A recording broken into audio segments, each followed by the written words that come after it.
5ই আগস্টে এই গোদাগাড়িতে সেই সকাল 10টা থেকে 10:30টার সময় আমাদের এই গোদাগাড়ির বীর সন্তানেরা জীবন দেওয়ার জন্য গুলির সামনে ওই 5ই আগস্টে দাঁড়িয়ে গিয়েছিল। আমাদের ওই লড়াইটা 5ই আগস্টে গুলি খাওয়ার মধ্যে শেষ হয় নাই, হাত পা হারানোর মধ্যে শেষ হয় নাই, রক্ত দেওয়ার মধ্যে শেষ হয় নাই। যদি সেটা শেষ হইতো তাহলে 5 আগস্টের পরে ওসমান হাদিকে জীবন দিতে হইতো না। যদি সেটা শেষ হইতো তাহলে 5 আগস্টের পরে যারা ন্যায়ের পক্ষে কথা বলে তাদের বিরুদ্ধে কিছু কিছু মিডিয়া প্রোপাগান্ডা করতে পারতো না। যদি সেটা শেষ হইতো তাহলে শেখ হাসিনা এই বাংলাদেশে ফিরে আসার কথা বলারও সাহস করতে পারতো না। যদি সেটা শেষ হইতো তাহলে ভারত এই স্বৈরাচারকে আশ্রয় দিয়ে, হাদির হত্যাকারীদের আশ্রয় দিয়ে এই বাংলাদেশের সাথে কোনোদিন সমতার সম্পর্ক তৈরি করতে পারতো না। যোদ্ধা, অভ্যুত্থানের সহযোদ্ধা, আমাদের যেই লড়াইটা চলছে এই লড়াই বিবেকবোধ কাজে লাগিয়ে আগামীর সিদ্ধান্ত নিতে হবে। আপনারা চিন্তা করেন, যখন এই গোদাগাড়িতে মাদকে ছেয়ে যায় প্রত্যেকটা বাবা মা ঘরে চিন্তায় থাকে যে তার অনুপস্থিতিতে তার সন্তানটা মাদকে জড়িয়ে পড়ছে কি পড়ছে না। কিন্তু একবার চিন্তা করেন, ওই মাদক ব্যবসায়ী, চোর, বাটপার, ছেঁচড়া যেগুলো আছে তাদের যদি কোনো রাজনৈতিক শেল্টার না থাকে, আশ্রয় না থাকে, মামলার পরে জামিন না হয়, তাহলে তারা কোনোদিন মাদক ব্যবসা করতে পারতো না। তাহলে যারা দিনের আলোতে মাদকের বিরুদ্ধে কথা বলে, রাতের অন্ধকারে মাদক ব্যবসায়ীদের থেকে লাভের ভাগের টাকা নেয়, তারা কোনোদিন আমাদের নেতা হইতে পারে না। তাদের দলের সাথে আমরা কোনোদিন রাজনীতি করতে পারি না। সম্মানিত উপস্থিতি, আমাদের সন্তানেরা, ভাইরা, আগামীর প্রজন্ম এই গোদাগাড়ির স্কুলগুলোতে পড়ে। কিন্তু আপনি লক্ষ্য করেন, আমরা জুলাইয়ের আগে যা দেখেছিলাম জুলাইয়ের পরেও তা দেখি।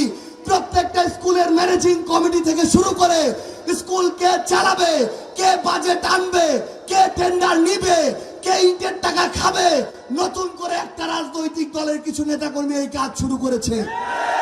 তাহলে যেই দলের নেতাকর্মীদের কাছে আমার আপনার সন্তান প্রজন্মের চেয়ে ইটের বালুর টাকা বেশি গুরুত্বপূর্ণ, সে কোনোদিন আমার নেতা হইতে পারে না। সেই দলের নেতা কর্মীদের অধীনে আমরা কোনোদিন রাজনীতি করতে পারি না। আমাদের অবস্থান খুবই স্পষ্ট।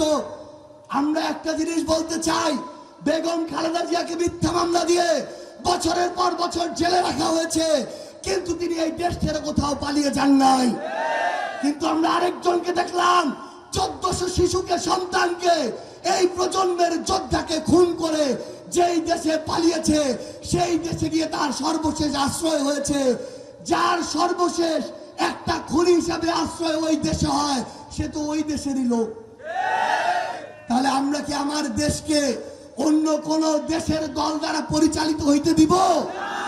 যেই দেশের একটা দল সবচেয়ে বড় দলের আশ্রয় আরেকটা দেশে গিয়ে হয়, সেই দল কি বাংলাদেশের হইতে পারে? তাহলে যেই দল আমার দেশের স্বাধীনতার জন্য হুমকি, সার্বভৌমত্বের জন্য হুমকি, যেই দল গণহত্যা ঘটায়, যেই দলের কাছে ক্ষমতার চেয়ে জীবনের মূল্য তুচ্ছ হয়ে যায়, সেই দল কি বাংলাদেশে রাজনীতি করতে পারে?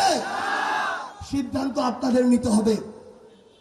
আমরা আপনাদেরকে স্পষ্ট করে একটা কথা বলি, চাইলে ক্ষমতাসীন দল হিসেবে বিএনপির সমালোচনা অনেক করতে পারবো, অনেকের অনেক সমালোচনা করা যাবে, কিন্তু এখানে যারা উপস্থিত আছেন বাংলাদেশের সাধারণ ছাত্র জনতা, আমরা যদি আমাদের বিবেকবোধের পরিবর্তন না ঘটাই, আমরা যদি দলের কাছে বিবেককে বিক্রি করে দেই, একটা মার্কার দাস হয়ে যায়, কিছু নেতার শুধু দালালি করি, তাহলে কি দেশের পরিবর্তন হবে? পরিবর্তন হবে? পরিবর্তন তো আগে নিজের হইতে হবে, নিজের চিন্তার হইতে হবে, নিজের বিবেকবোধের হইতে হবে, নিজের সিদ্ধান্তের হইতে হবে। আমরা তো মনে করি আমার দাদা ভোট দিছে এক মার্কায়, বাপ ভোট দিছে আরেক মার্কায়, আমরা যদি ওই মার্কায় ভোট না দিই তাহলে তো মান সম্মান আর থাকিবেনি। চিন্তা যদি এইরকম হয় যে দাদা যে মার্কায় ভোট দিছে, বাপ যে মার্কায় ভোট দিছে, ওই মার্কায় ভোট দিলে মান সম্মান থাকবে না, তাহলে ওই বাপ দাদারা যে জুলুম নির্যাতনের মধ্য দিয়ে গেছে, আমাদের ওই জুলুম নির্যাতনের মধ্য দিয়ে যাইতে হবে। আমি স্পষ্ট করে একটা কথা আপনাদের বলি, এখানে অনেক পেশার অনেকে আছেন, আমরা কেউ মজুরের সন্তান, কৃষকের সন্তান, চাকরিজীবীর সন্তান, কেউ হয়তো পুলিশে আছেন, প্রশাসনে আছেন, কেউ ব্যবসা করেন। মনে রাখবেন, এই সিস্টেমটা যদি নষ্ট হয়, এই বস্তা পচা সিস্টেম যদি ঠিক না করা হয়, আপনি যত বড় জায়গায় থাকেন, যতই ক্ষমতা থাকুক, আপনি, আপনার পরিবার, আপনার সন্তান, আপনার পরবর্তী প্রজন্ম প্রত্যেকে এটার দ্বারা ক্ষতিগ্রস্ত হবে। স্কুলটা যখন নষ্ট হয়ে যাবে, আপনি যতই পুলিশে থাকেন, যত বড় অফিসার হন, আপনি তো আপনার সন্তানের প্রতিদিন স্কুল দেখতে পারবেন না। ওই স্কুলের মান যদি নষ্ট হয়ে যায়, আপনার সন্তানের ভবিষ্যৎ নষ্ট হয়ে যাবে। ওই হাসপাতালে যদি লুটপাট চলে, রোগীদের খাবার থেকেও যদি টাকা লুটপাট করা হয়, আপনি যেদিন অসুস্থ হয়ে ওই হাসপাতালে যাবেন, খাবারের কি অবস্থা আপনি দেখতে পারবেন না। সেদিন ওই খাবার খেয়ে আপনি আরো অসুস্থ হয়ে যাবেন, হয়তো জীবন হারাতে পারেন। তার মানে শুধুমাত্র নিজেরটা দেখে লাভ নাই, সিস্টেমটা ঠিক করা লাগবে। আমাদের লড়াইটা সিস্টেম ঠিক করার লড়াই।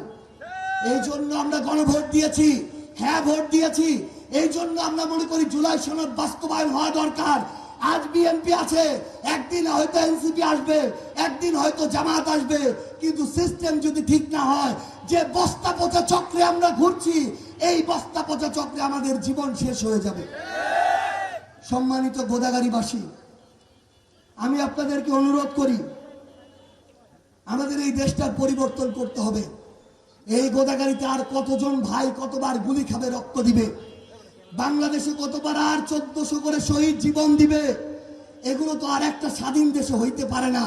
এগুলো কি আপনি চান? আমরা কি এই রক্তাক্ত সময় আর চাই? তাহলে আমাদের যেই কাজটা করতে হবে, একটু আগে আমাদের মনিরা শারমিন আপু বলেছেন যে বাংলাদেশের পরিবর্তনটা কোথায় হয়েছে। যেই পচা সিস্টেম 53 বছরে তৈরি হয়েছে, সেটা 2 বছরে পরিবর্তন হবে না। কিন্তু আমরা যদি চাই, আমরা যদি সচেতন থাকি, ন্যায়কে ন্যায় বলি, অন্যায়কে অন্যায় বলি, আগামী 5-10 বছরে এই পরিবর্তন হবেই হবে ইনশাআল্লাহ।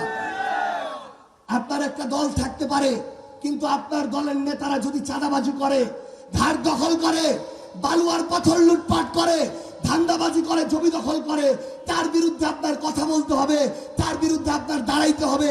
যদি আপনি এটা না করতে পারেন, তাহলে এই দেশের পরিবর্তন আশা করে কোনো লাভ নাই। যদি আপনি এটা না করতে পারেন, তাহলে এই যে আপনি পরবর্তীতে ভুক্তভোগী হবেন, এইটার দায় আপনারও, এবং এই দায় আপনি কোনোভাবে এড়াইতে পারেন না। এই জন্য আমি অনুরোধ জানাই, এখানে আমার বাবা, চাচার বয়সী, দাদার বয়সী অনেকে আছেন। পরিবর্তনটা যদি করতে চাই, পরিবর্তনটা ঘর থেকে শুরু হইতে হবে।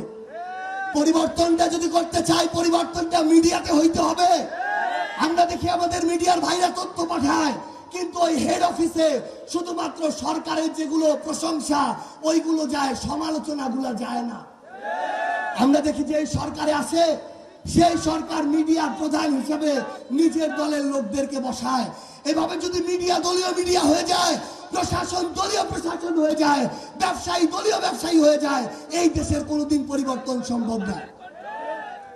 জুলাইয়ে সর্বশেষ 5 আগস্ট বাংলাদেশ সেনাবাহিনী ছাত্র জনতার উপরে গুলি চালায় নাই, তাদেরকে মানুষ মাথার উপরে তুলেছে। আমরা তাদের ওই সম্মানটুকু করি এবং করতে চাই।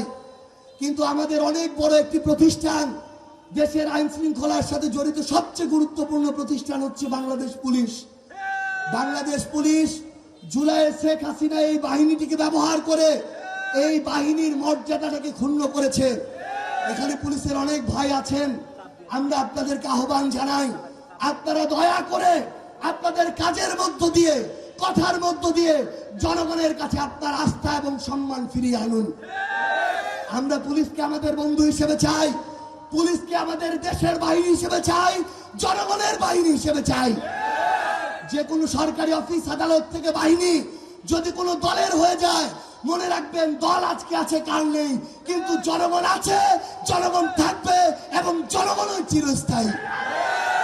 আমরা আপনাদেরকে পরিশেষে এটুকু আহ্বান করে শেষ করতে চাই যে প্রিয় গোদাগাড়িবাসী, আমাদের একটা পরিবর্তন দরকার। আমরা আর কোনো ওসমান হাদিকে হারাইতে চাই না। আমরা আর 1400 শহীদের যে আমাদের মায়েরা আছে তাদের বুক খালি দেখতে চাই না। আপনার দয়া করে কোনো দলের কাছে নিজের বিবেক বোধকে বন্ধক দিয়েন না, কোনো মার্কার দালালি করিয়েন না। কোন ব্যক্তির দাস হয়ে যায় না। আমরা যদি নিজের বিবেকবোধ জাগ্রত না করতে পারি, আমরাই তো বাংলাদেশ, তাহলে দেশ কিভাবে পরিবর্তন হবে? আমরা সেই পরিবর্তনের আকাঙ্ক্ষায় কোন বড় রাজনৈতিক ব্যাকগ্রাউন্ডের না, কোটি কোটি টাকার মালিক এরকম কোন পরিবারের না। আমরা কৃষকের পরিবারের সন্তান। আমাদের আতিক ভাইকে আপনাদের গোদাগাড়ী উপজেলা চেয়ারম্যান পদপ্রার্থী করেছি। আমরা বিশ্বাস করি রাজমিস্ত্রির ছেলে আস্তাদ আব্দুল্লাহ যদি সংসদে যেতে পারে, আমাদের আতিক ভাই উপজেলা চেয়ারম্যান হইতে পারে। আমরা বিশ্বাস করি ওই হাতিয়া দ্বীপের 25 বছরের ছেলে আব্দুল হান্নান মাসুদ যদি এমপি হইতে পারে, আমাদের কৃষকের সন্তান আমাদের আতিক ভাই অবশ্যই আগামীর উপজেলা চেয়ারম্যান হইতে পারে। আগামীর আমাদের লড়াইটা হচ্ছে ভালো মন্দের লড়াই, ন্যায় অন্যায়ের লড়াই, ইনসাফের সাথে আমাদের যে যারা অন্যায় করে তাদের লড়াই। আমাদের লড়াইটা জালিম আর মজলুমের মধ্যে লড়াই। এই লড়াই আপনাকে ইনসাফের পক্ষ বেছে নিতে হবে। আমাদের কাছে অনেক টাকার মালিক এটা যোগ্যতা না, বড় রাজনৈতিক ব্যাকগ্রাউন্ড যোগ্যতা না। আমার ভাই যদি সৎ হয়, ইনসাফ প্রতিষ্ঠা করতে পারে, নীতিবান হয়, এর চেয়ে বড় যোগ্যতা আর হইতে পারে না। আমরা আহ্বান জানাবো, আমরা আমাদের ভাইটাকে গোদাগাড়ী উপজেলার মানুষের হাতে, কোনোদিন মানুষের এই ভোটের আমানতের সাথে খেয়ানত করে আপনাদের লাগবে না, আমরা দায়িত্ব নিয়ে তার বিরুদ্ধে ব্যবস্থা নিব ইনশাআল্লাহ।